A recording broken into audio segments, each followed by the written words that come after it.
essa proposta de alteração do regulamento, ela consta de uma alteração regulamentar que foi aprovada na diretoria, no Conselho Deliberativo, e está tramitando junto aos órgãos reguladores e fiscalizadores do banco, que hoje é dentro do Ministério da Economia, junto essa alteração de regulamento com uma outra alteração de regulamento que é muito reivindicada pelos associados do Plano 1, que é o teto para os benefícios. Nós fizemos uma proposta pelo diretor Marcel, nosso diretor de seguridade, foi aprovado pela diretoria, pelo Conselho, está tramitando na mesma alteração regulamentar a utilização do BET pelo pessoal da Ativa, porque é um saldo financeiro, como você mesmo destacou, que a gente tem falado, é um saldo financeiro, não é atuarial, não impacta em nada o equilíbrio do plano. Liberar o saldo do BET para as pessoas que estão na Ativa não vai alterar o superávit ou o déficit do plano, que vai estar naquele momento, e vai estar proporcionando às pessoas a condição de utilizar um recurso que é delas, na verdade, né? Qual é o problema que está ocorrendo? O problema é o seguinte: tem uns técnicos lá do Ministério da Fazenda, da Secretaria de Controle das Estatais, que não são a favor dessa proposta, tá? Eles entendem que o BET só pode ser utilizado quando a pessoa se aposentar, porque ele tem natureza previdenciária. E natureza previdenciária, a pessoa só pode gozar quando estiver em benefício, né? Quando estiver aposentado, recebendo benefício. Então, esse debate nós estamos travando com eles, mas ainda não está pacificado. Não tem um documento oficial dizendo que não vai aprovar essa alteração, mas ainda não conseguimos a aprovação porque eles não têm um consenso lá. O que nós estamos discutindo é o seguinte: é aquilo que nós falamos na campanha, que as pessoas possam utilizar esse recurso para cobrir compromissos que elas tenham junto ao plano. Se a pessoa tem um empréstimo simples, se a pessoa tem um financiamento imobiliário, ela utiliza esse saldo para poder amortizar ou liquidar o saldo devedor dessas obrigações que elas têm. É isso que nós estamos buscando. Não tem data. Infelizmente, houve a mudança de governo e a gente tem que dialogar com os novos atores que chegam aí, muitos deles sem saber de nada, tendo que ser ainda atualizados de todo o processo.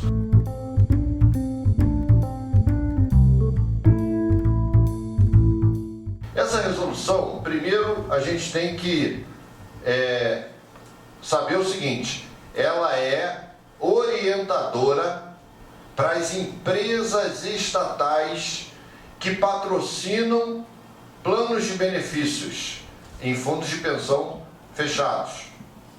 Então, ela não é uma resolução que é para Previ, ela é uma resolução que é para o Banco do Brasil, passando orientações para o Banco do Brasil de como ele, como patrocinador de plano de benefício na Previ, deve se comportar.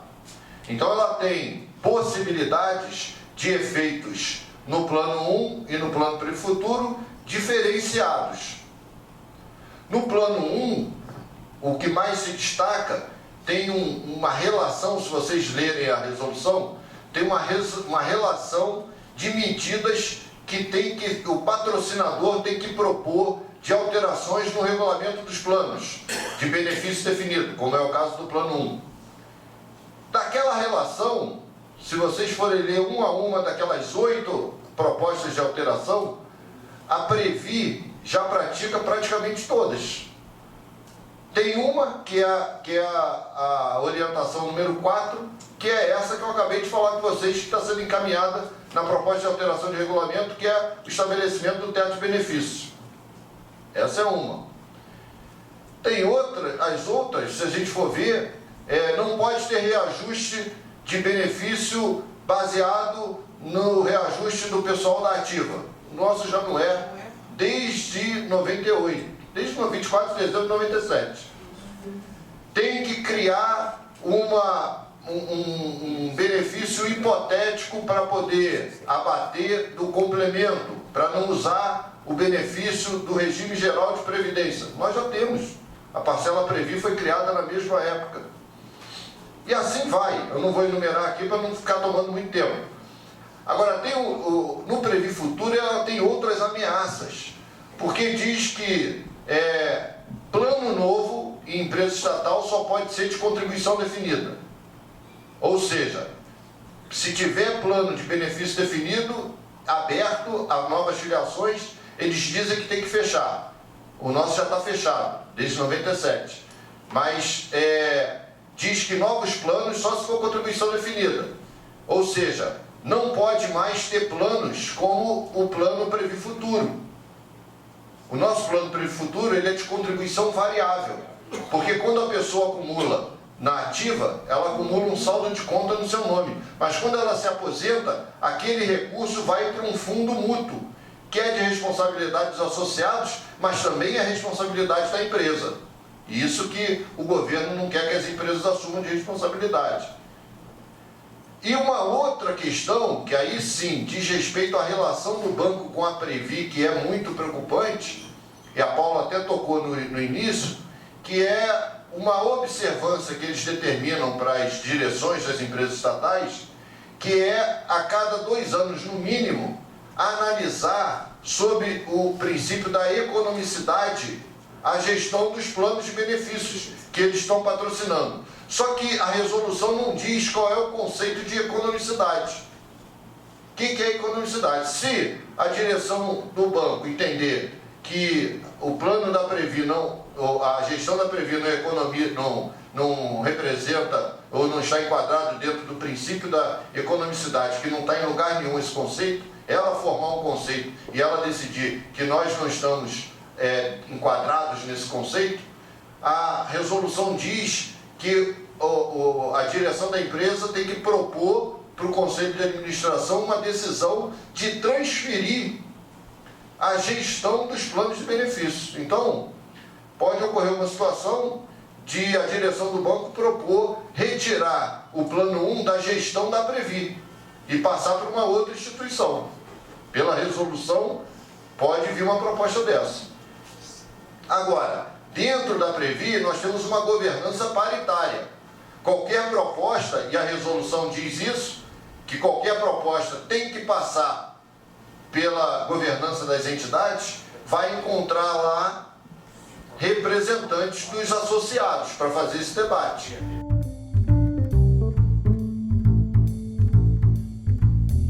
Quando a gente faz a política de investimentos, ela tem que ser feita de acordo com o casamento passivo. Então, assim, qual que é a missão da Previ? É o pagamento de benefícios a todos nós. Eu vou fazer, na política de investimentos, vou estudar uma macrolocação de ativos que seja suficiente para dar a minha rentabilidade, para que eu possa fazer face àquela reserva matemática que eu preciso ter, aquele saldo que eu preciso ter, nas datas que eu preciso ter para pagar os benefícios. Então, o que eu tenho que aprofundar aqui com vocês? É que BERT, da forma como foi feito, distribuição lá no passado, num cenário de perfeita alocação, de maior aderência de alocação de recursos, trabalhando daqui para frente, não é para acontecer. Por quê? Porque eu preciso fazer um planejamento de investimentos de acordo com a minha necessidade do passivo, porque se eu expor muito a risco, para eu poder aumentar a minha rentabilidade, eu preciso aumentar a exposição a risco. E aí o que acontece? Eu posso estar, assim como eu posso ganhar, eu também posso perder. Então eu posso expor o plano a mais riscos do que o necessário para que eu possa fazer face ao pagamento desse benefício. Por isso que a política de investimentos ela vai endereçar uma alocação ótima, que a gente estuda lá das teorias de composição de carteiras, de fronteira eficiente, que vai nas classes de ativos que eu tenho, que é a operação com participantes, que é o empréstimo simples, o empréstimo imobiliário, que é no segmento imobiliário, renda variável, renda fixa, seja de títulos públicos ou de títulos privados, investimento no exterior, né, investimento no exterior e também investimentos estruturados, eu vou lá definir que eu vou alocar tanto por cento em cada um dessas classes de ativos. E cada uma vai ter um nível de rentabilidade. Então, em cenários de premissas corretas, é para eu trabalhar sempre no equilíbrio. É para não sobrar muito e é para não faltar nunca. Por quê? Porque eu tenho que trabalhar no sentido de a minha reserva ser necessária para ser a reserva de contingência. Tal qual nas empresas, né? Tem uma reserva de contingência que eu vou trabalhar para cenários de crise, mas nunca uma reserva muito acima, porque significa que eu deveria antes ter pensado em alterar as premissas. Por exemplo, antes da reserva ficar muito acima, eu poderia ter pensado em reduzir a taxa atuarial, né, para que ficasse mais aderente, aí eu diminuo a exposição a risco, eu posso aplicar mais em títulos públicos, mais em renda fixa, né, eu posso me expor a menos volatilidade desse ativo. Nós temos uma espada sobre as nossas cabeças, que é o PLP 268. Esse PLP 268, ele não está arquivado. Ele está na gaveta do presidente da Câmara, do Rodrigo Maia. E esse PLP 268 prevê aquilo que o Ernesto falou: terceirização e não é só dos investimentos, não, da gestão da entidade. O PLP prevê que na gestão das entidades tem que estar pessoas de mercado, como se nós não fôssemos de mercado. Se for associado ao plano, não pode estar na gestão do plano para cuidar do seu próprio recurso. Tem que colocar os iluminados do mercado, que fizeram, por exemplo, o que fizeram com Postales. A gestão do Postales era terceirizada.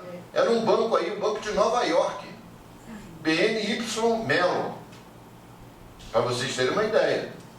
Então, isso é muito preocupante, porque podem colocar no regime de urgência e votar uma resolução como essa e ela virar uma lei e vir sobre as nossas cabeças uma determinação onde nós não vamos poder mais escolher dirigentes e conselheiros, ou dirigentes especificamente, para estar no dia a dia da gestão do plano. Se eu reajusto a projeção aqui, eu preciso aumentar na mesma proporção a reserva matemática lá. Então eu também vou precisar fazer um aporte, né? Eu posso precisar fazer um aporte lá. Não faz muito sentido. Em relação a esse abaixo-assinado, também me parece que estão pedindo o índice IGPM, né? Seria esse índice. O que acontece é que esse índice, o ano passado, ele deu mais do que o INPC, que é o índice de reajuste oficial da Previ, que está casado com, né, o nosso atuarial, lá com a questão das reservas matemáticas. Acontece que o ano retrasado, ele deu negativo. Ele é um índice que ele possui mais volatilidade.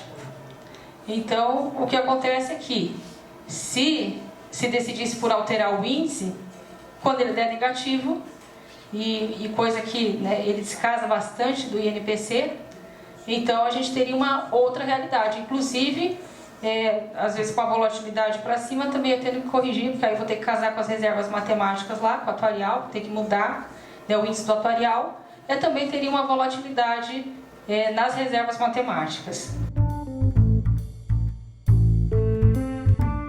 Nós somos acionistas relevantes da Vale.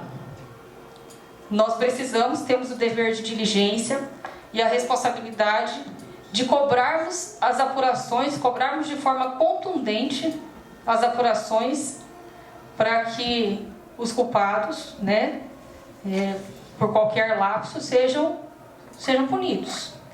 Então, com o rigor da lei. Isso quem decide são as instâncias competentes. Nós temos que exigir apuração, verificar se houve falha e robustecer a governança no sentido de que a gente cada vez tenha uma governança melhor, processos melhores, melhores controles de riscos e que isso não se repita, né? Tamanha tragédia.